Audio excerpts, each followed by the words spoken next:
हमारा next concept है applications of equation of motion, जो अभी हमने पीछे डिराइव किए हैं।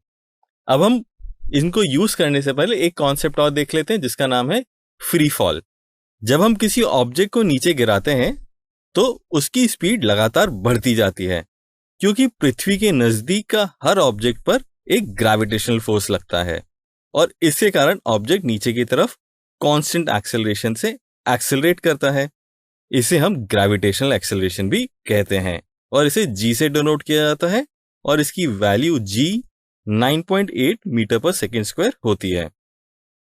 अब अगर हम डायरेक्शंस की बात करें तो हम ऊपर मूव होने वाली डायरेक्शंस को हम बोलते हैं पॉजिटिव डायरेक्शंस और नीचे वाली डायरेक्शंस को नेगेटिव डायरेक्शंस बोलते हैं। तो अगर हम एक्सेलरेशन को देखें तो उसकी डायरेक्शन नीचे की तरफ है, तो इसको हम लिखेंगे -9.8 मीटर पर सेकेंड स्क्वायर। अब एक एग्जाम्पल लेते हैं। हमने एक बॉल ली और उसको एक इनिशियल वेलोसिटी से ऊपर फेंक दिया, तो बॉल एक मैक्सिमम हाइट h तक पहुंचती है।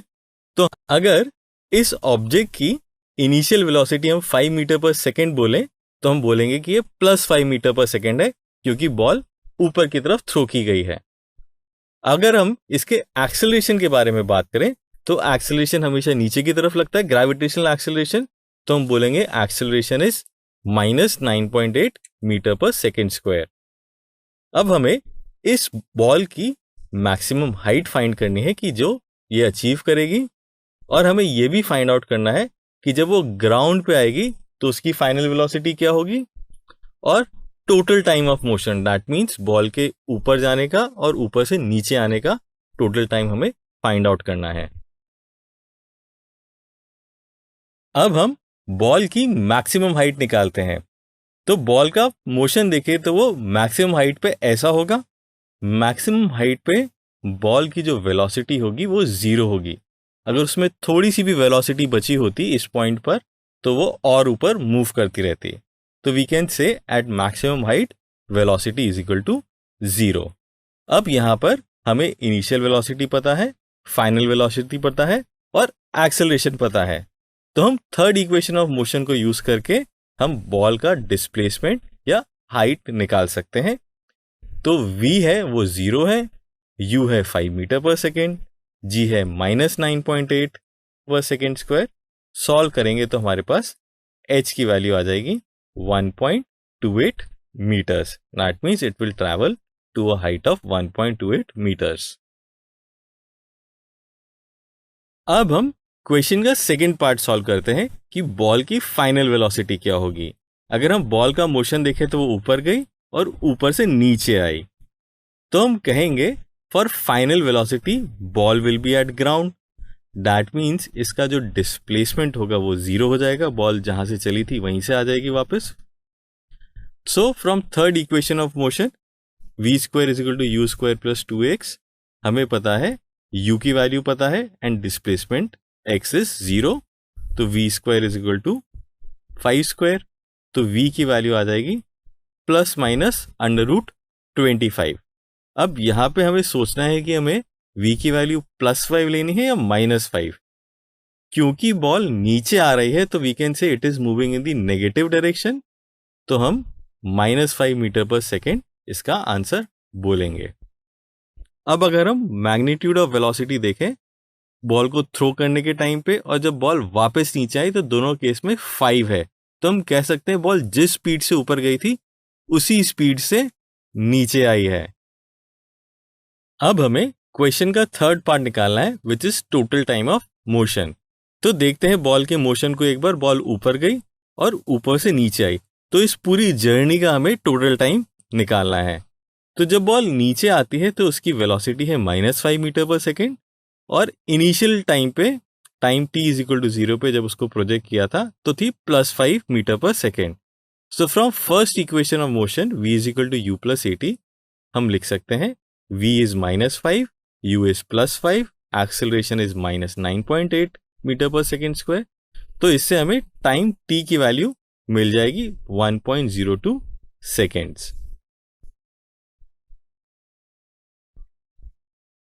अब हम एक और एग्जाम्पल देखते हैं। इस केस में एक आदमी 10 मीटर की हाइट पर चढ़ के सेम बॉल को 5 मीटर पर सेकेंड की स्पीड से ऊपर की तरफ थ्रो करता है तो बॉल ऊपर जाती है और वापस जमीन पे आ जाती है। तो हमें फाइंड आउट करना है कि बॉल की मैक्सिमम हाइट क्या होगी, उसकी फाइनल वेलोसिटी निकालनी है और हमें टोटल टाइम ऑफ मोशन निकालना है। दैट मीन्स जब बॉल ऊपर गई और वापस ग्राउंड पे नीचे आ गई, उस पूरी जर्नी का हमें टोटल टाइम ऑफ मोशन निकालना है। तो यहाँ पर इनिशियल वेलोसिटी तो +5 मीटर पर सेकेंड है एंड एक्सेलरेशन हमें पता है -9.8 मीटर पर सेकेंड स्क्वायर होगा क्योंकि वो नीचे की तरफ लग रहा है। तो सबसे पहले हम मैक्सिमम हाइट कैलकुलेट करते हैं। तो बॉडी का मोशन देखें तो कैसा होगा, बॉडी ऊपर गई और मैक्सिमम हाइट पे उसकी वेलोसिटी 0 हो जाएगी। अब हमें from third equation of motion v² = u² + 2x से हम निकाल सकते हैं इनिशियल वेलोसिटी u पता है हमें 5 metre per second, final velocity पता है 0 एंड एक्सेलरेशन हमें पता है तो h आ जाएगा 1.28 मीटर्स। चलिए अब हम इसकी फाइनल वेलोसिटी निकालते हैं।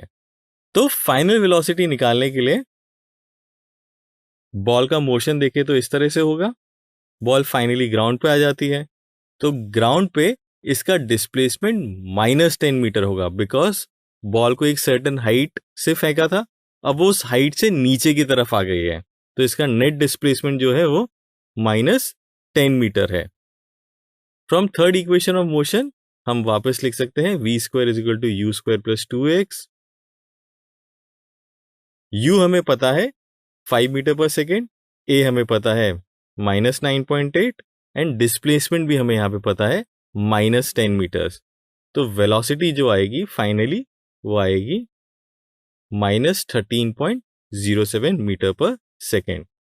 ध्यान देने की बात वापस से यही है कि हमने नेगेटिव साइन वाला आंसर चूज किया बिकॉज बॉल का फाइनल मोशन नीचे की डायरेक्शन में है और it is in the negative direction. अब हम बॉल का टोटल टाइम ऑफ मोशन निकालेंगे। तो टोटल टाइम ऑफ मोशन के लिए हम देखते हैं बॉल का मोशन, एक बार बॉल ऊपर गई, नीचे आई और वापस फाइनली ग्राउंड पे पहुंच गई है। तो इस जर्नी के लिए हमें टोटल टाइम ऑफ मोशन निकालना है।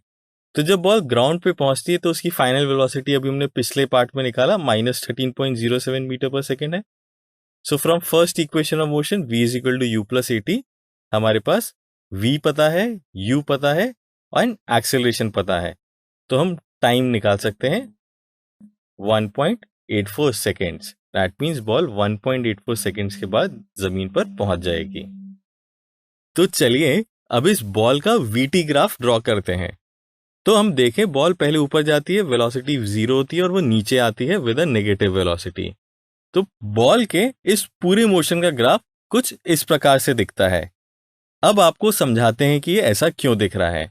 अगर हम बॉल का इनिशियल मोशन देखें कि बॉल यहां से ऊपर तक गई, that means 5 metre per second से उसकी वेलोसिटी 0 हो गई, तो वो ये पार्ट दिखा रहा है 5 से स्टार्ट हुआ और after certain time it has become 0।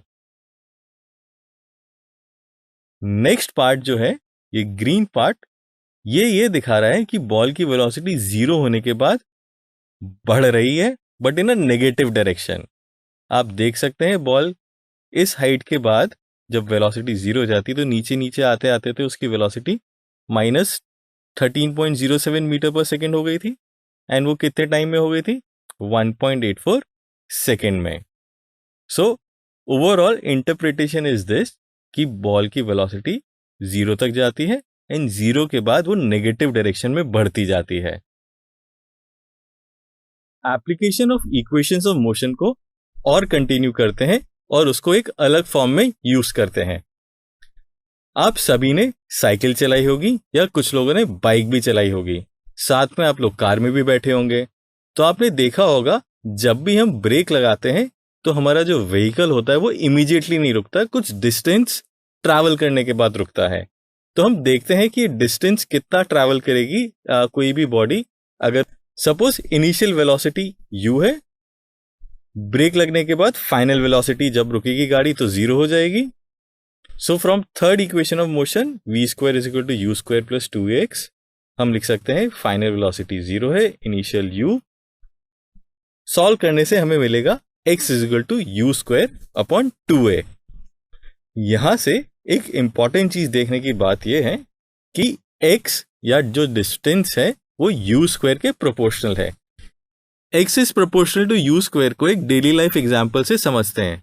Suppose एक गाड़ी जिसकी इनिशियल वेलोसिटी u है, उस पे ब्रेक लगाने के बाद वो सर्टेन डिस्टेंस x पर रुकती है।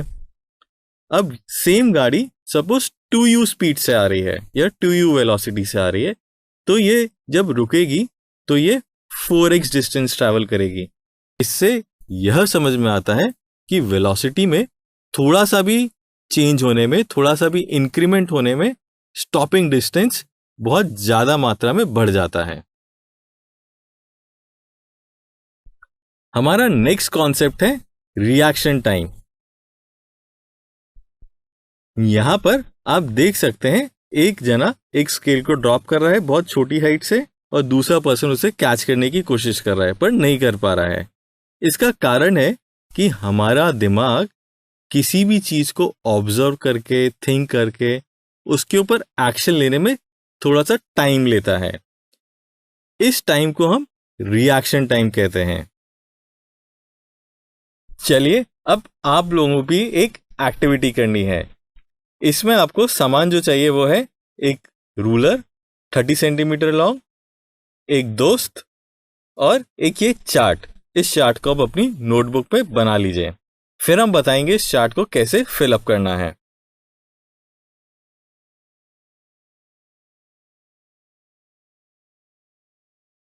तो सबसे पहले आप एक फ्रेंड लीजिए आपका, और उसको रूलर को इस तरह से ऊपर से पकड़ने के लिए बोलिए अपने अंगूठे और फर्स्ट फिंगर के बीच में। नेक्स्ट आपको जो करना है, इस रूलर के बॉटम मोस्ट पॉइंट के पास में अपना हाथ लेके जाइए और अपने हाथ के बीच में थोड़ी सी स्पेस छोड़ दीजिए। अब आपका फ्रेंड इस रूलर को जैसे ही ड्रॉप करेगा, आपको इसको कैच करने की कोशिश करनी है। जब आप इस रूलर को कैच कर लेंगे तो आपको वो पोजीशन नोट करनी है जहां पे रूलर आपके हाथ के टॉप मोस्ट पॉइंट पर है।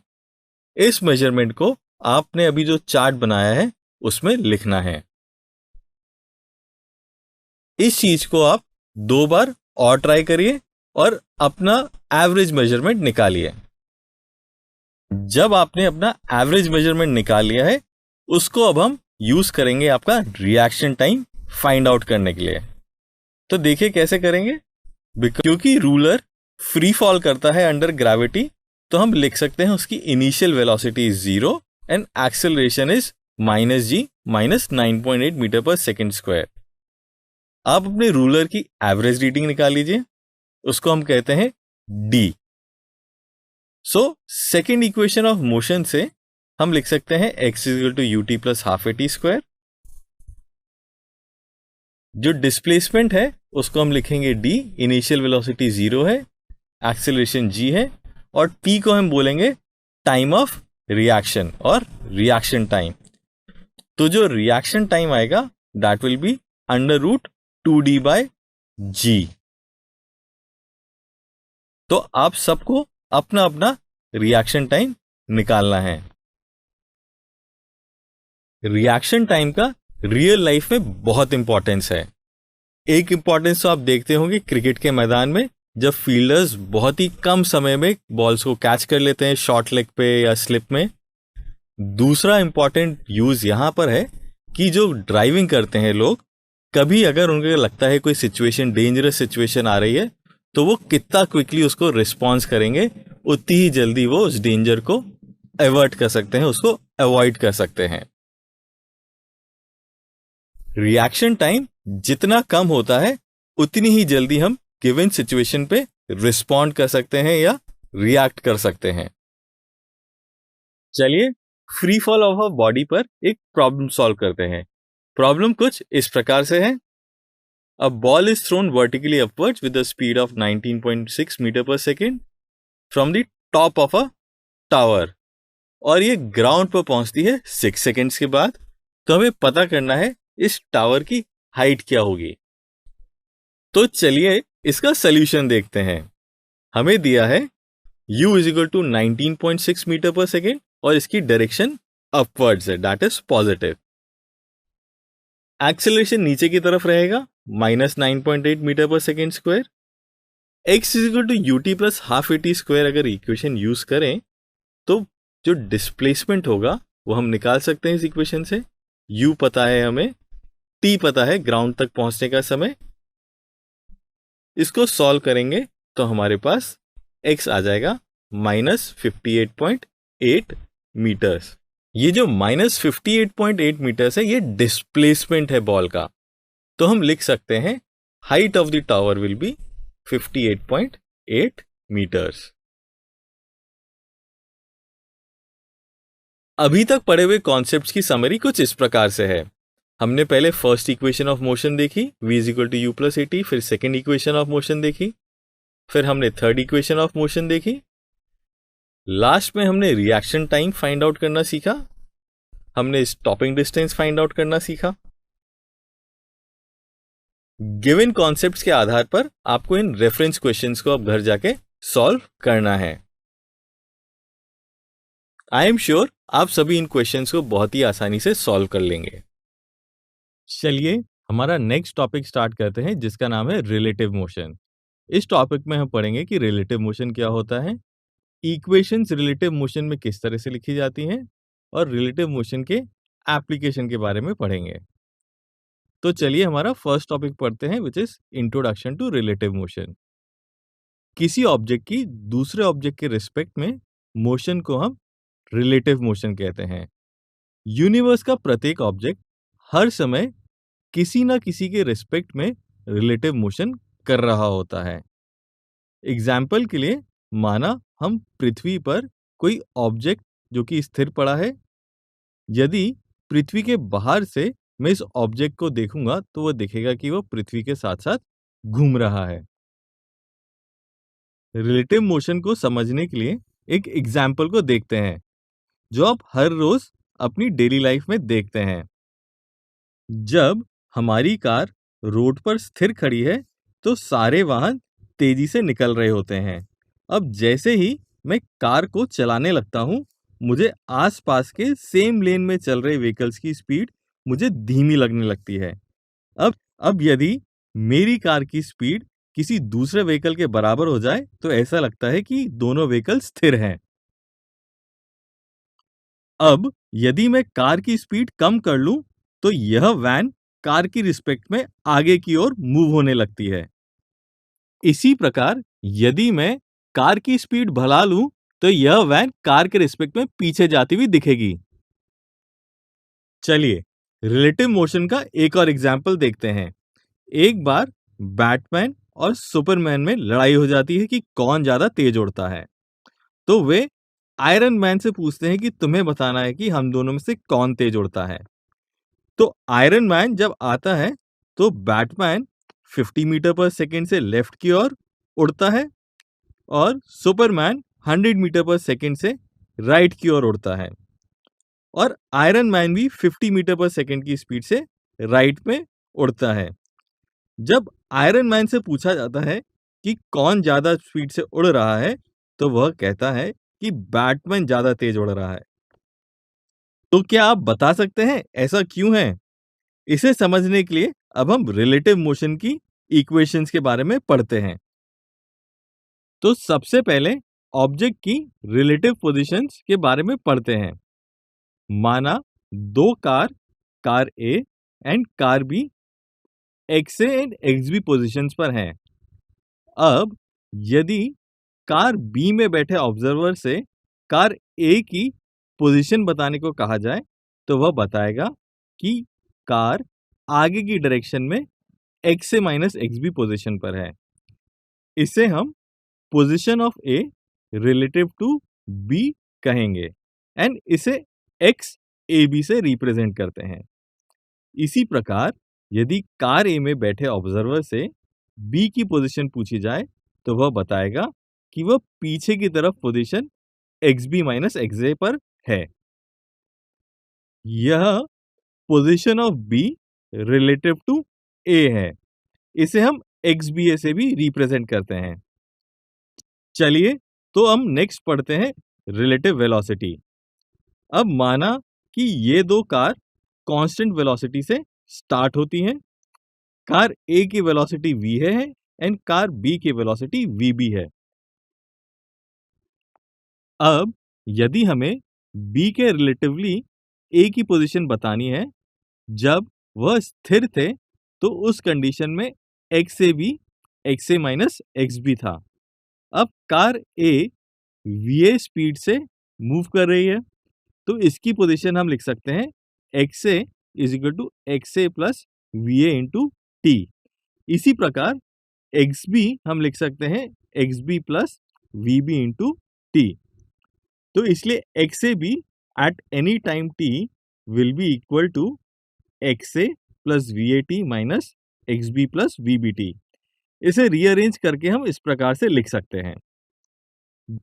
अब यदि हम दोनों साइड्स को t के रिस्पेक्ट में डिफरेंशिएट कर दें, तो हमें मिलेगा एक्स ए बी का डिफरेंशिएशन होगा v A B, x A minus x B constant है तो उनका differentiation with respect to t 0 हो जाएगा, और v A minus v B into t का डिफरेंशिएशन हमें मिलेगा v A minus v B. तो हम लिख सकते हैं v A B is equal to v A minus v B. इसी प्रकार velocity of B relative to velocity of A हम लिख सकते हैं v B A is equal to v B minus v ए।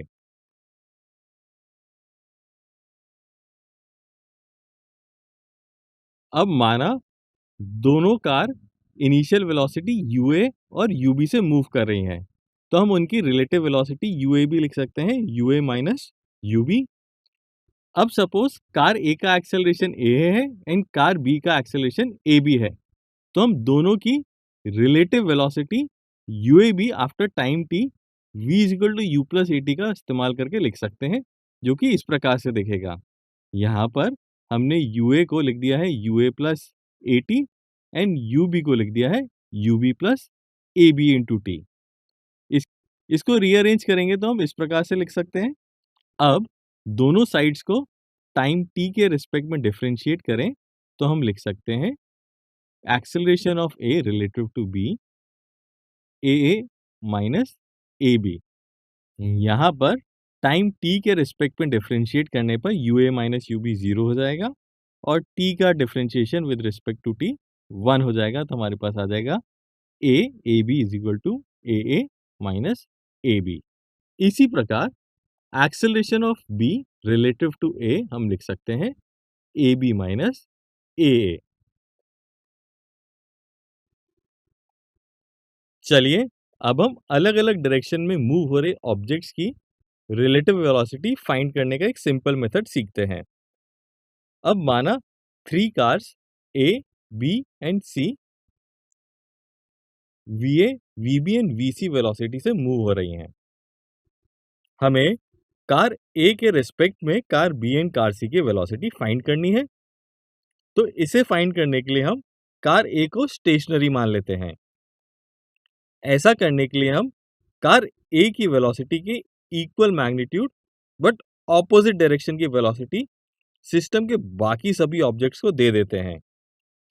यदि हम राइट साइड की तरफ की डायरेक्शंस को पॉजिटिव माने एंड लेफ्ट हैंड साइड की डायरेक्शंस को नेगेटिव मान लें, तो ऐसा करने पर हम लिख सकते हैं velocity of B with respect to velocity of A is equal to VBA, which will be equal to VB minus VA, and velocity of C with respect to A हम लिख सकते हैं VCA, it will be equal to minus VC minus VA, और हम लिख सकते हैं minus VC plus VA। तो चलिए अब आपकी बारी है। अब आपको कार A और कार B की velocity with respect to car C लिखनी है। इसके लिए आपको 2 मिनट का समय दिया जाता है और अब दोनों कार ए एंड बी का velocity with respect to C find out करें।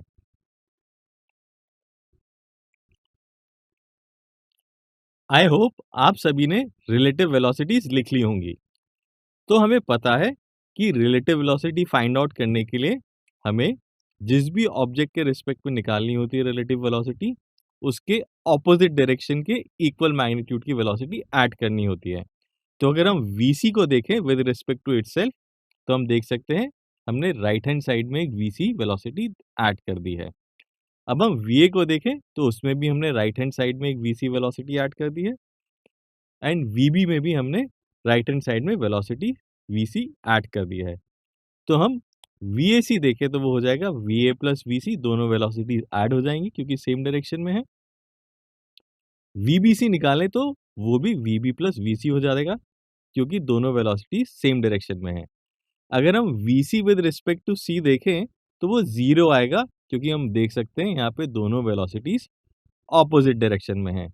तो इससे हम यह समझ सकते हैं जिस भी ऑब्जेक्ट के रिस्पेक्ट में हम वेलोसिटी निकालते हैं उसको हम हमेशा रेस्ट पर अज्यूम कर लेते हैं।